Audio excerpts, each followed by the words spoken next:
There was a tweet by the Palestinian leader Hanan Ashrawi, and she said, "May you never experience the agony of having your country stolen. May you never feel the pain of living in captivity under occupation. May you never witness the demolition of your home or murder of your loved ones.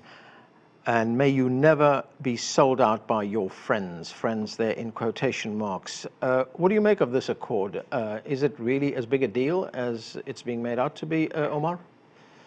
Not really. I mean, I really think of this as a cheap political stunt by the Trump administration to try to score some kind of victory ahead of the election. You saw that Trump was talking about it as if it was brokering a historic peace deal between enemies, when what we have in this case is really a tight relationship between the UAE and Israel that has been going on for many years. It's just been under the table, and all this deal is simply bringing that strong partnership that has existed for a long time out of the shadows and out in the open. So there's nothing particularly groundbreaking or historic about it, apart from the fact that it is a PR victory for Israel in a sense that a lot of Arab countries that would prefer to have relationships with Israel but have felt that because of Israel's oppression and occupation over Palestinians and its utter disregard for Palestinian human rights, that it would be unpopular for them to normalize relations with Israel at the expense of Palestinians. And anytime that you get an Arab government to just disregard public opinion and disregard Palestinian human rights in the pursuit of shared other interests with Israel, which in this case happens to be containing Iranian influence in the region, I think that's the primary shared strategic interest between the UAE leadership and the Israeli leadership. It certainly ends up playing in favor of Israel, Right. but it's absolutely true that there's nothing historic about it, and this is not really a contribution to peace between Israel and the Arab world, as was said, because ultimately undemocratic governments that do not represent their people can make peace with Israel, but that does not necessarily reflect what the people of the region actually. Right, Omar, so this just puts a formal imprint on a situation that already exists. There are close relations between Israel and the Gulf states. In fact, there's been a long history of business investment between the two countries. And as far as the suspension of that move to annex parts of the West Bank, I mean, there are already 650,000 settlers in the West Bank. That's right. And let's be clear about the fact that annexation is already a de facto reality. All that Israel is suspending is merely the decision to declare a crime that it has already committed against Palestinians in annexation that has already unfolded. And let's also be equally clear about the fact that Israel suspended that declaration of annexation long before this deal was reached. So that suspension really has nothing to do with this deal. Israel saw that there were going to be grave consequences on the international stage, and American Democratic politicians were already threatening to condition military aid to Israel if annexation moves forward, and that's why they conditioned it. And now this game pretending that it's about the deal with the UAE is just a way to save face about why they delayed declaring it. Right. Jeremy, I've been looking at some commentaries and reports coming out of Israel, and it seems there that public opinion is divided. You have the Prime Minister Benjamin Netanyahu, of course, who is welcoming this deal. So is Benny Gantz. But the settlers are saying that they've been betrayed. Yes, indeed. As I said, there's the political aspect of this, and the fact is that Benjamin Netanyahu is the prime minister that comes from the right. And when you're looking at the central campaign promise that he gave not just the settlers, but the entire right wing in Israel, and of course his latest election, which was the 9th election at the head of the Likud, which gave him his largest showing and the most seats ever, was this promise that he would go ahead and deliver based on the press conference that we saw in the White House, along with Donald Trump promising that the application of sovereignty to the settlements would happen after the election. So yes, you're going to expect for sure the settlers, but also a great deal of his base to be very, very, very upset. And that goes back to the reason of why I do think this is a diplomatic victory for Israel, because there's no reason for Netanyahu to do something that is politically harmful unless there is something diplomatically to gain from it. And I do think when you look at the fact that the Palestinians are trying to understand what is this, that you have a country, and now perhaps more, we're hearing perhaps Bahrain, Oman, who knows if Saudi Arabia is going to be there within a few months, that are perhaps going down this process of saying, let's settle the score, recognize Israel, and have a separate agreement, and just disregard the Palestinians. So for Netanyahu, that's a very big win. Omar, the United Arab Emirates is framing this this deal that it's made with Israel as a step towards a two-state solution. There's one problem with that, of course, and as Jeremy just alluded to that, one of the main parties in that, the Palestinians, have been excluded completely from this.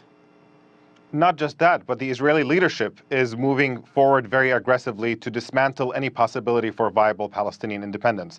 And, so any Israeli from the right who views this move by Netanyahu as a betrayal is simply not paying attention, because the policy on the ground has been one of sustained expansion of illegal Israeli settlements and facilitating the illegal takeover of the West Bank.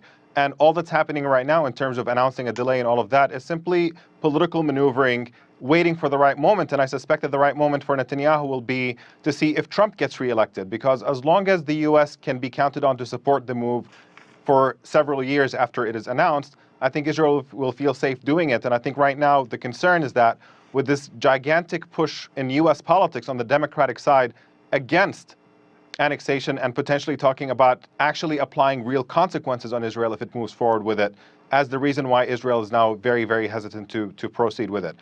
Just to iterate another point on sort of the recognition that could potentially come from Arab governments, this is ultimately a matter of governments that are not representatives of their own people. And Israel has a choice to make. Does it want to keep the Arab world under dictatorships forever and simply make peace agreements with regional governments, or does it want to get real acceptance in the region by the people of the region? And if the latter is the case, then there's really no way around lifting the boot of occupation and oppression off the necks of Palestinians. That is the only way to go about it. There is nothing positive about this step, because the entire Arab world has already offered the Arab Peace Initiative to Israel. They offered already to recognize Israel in exchange for Israel ending the occupation of the Palestinian territories. And Israel rejected that offer. So when you see moves to normalize in spite of that, then there is really nothing positive about it. And that's why the Palestinian reaction has been rightfully harsh to it.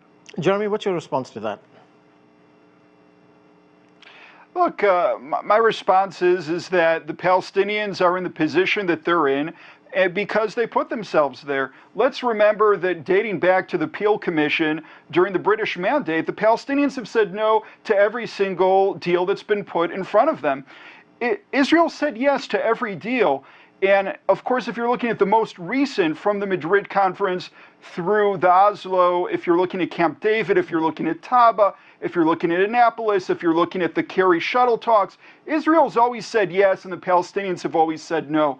They can fight over 70%, 90%, 98%, but whatever it is, the reason the Palestinians don't have a country is because the Palestinians said no to every offer that was on the table. I'm sorry, that's an absurd rewriting of history.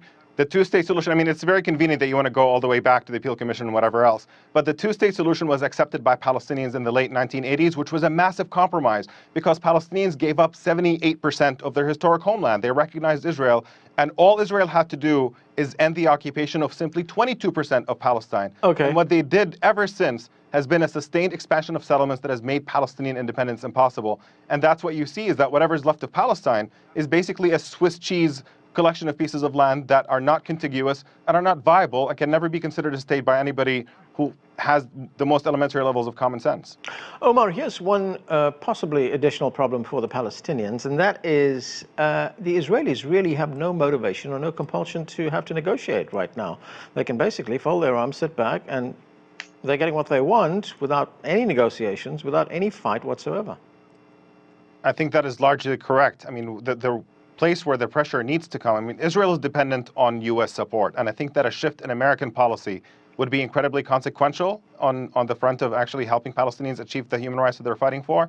But it's very clear that this is never going to happen under the Trump administration. So it's just a question about how a potentially incoming administration could handle policy a little bit differently to see if there's an appetite for real consequences for Israel.